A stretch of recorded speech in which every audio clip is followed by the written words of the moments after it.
Gençlik dönemi coşkulu dönemdir derler. Çağlayan dönemdir.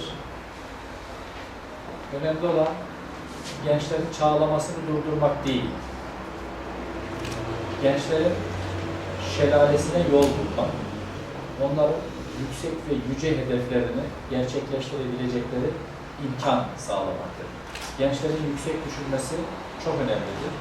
Gençlerin büyük düşünmesi çok önemlidir. Hakikaten tarihimizde Fatih Sultan Mehmet İstanbul'u almayı kafasına koymasaydı genç yaşta İstanbul alınmazdı.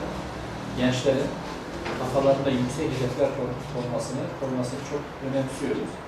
Bizim büyüklerimize, yani olgunluk çağındaki gençler, insanımıza düşen idarecilerimize, annelere, babalara, hocalarımıza, büyüklerimize düşen görev bu gençlerin şelale akımını, bu coşkulu akımını doğru şekilde kanalize edip onun önünü açmaktır.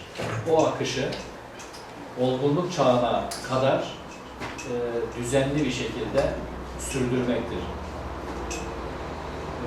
Şair diyor ki, cuğular çağlayıp akar, denize ulaşınca hamuş olur. Yani ırmaklar çağlaya çağlaya, belki kafalarını taşlara vura vura, köpüre köpüre akarlar ama denize kavuştular mıydı? Sükunete ederler.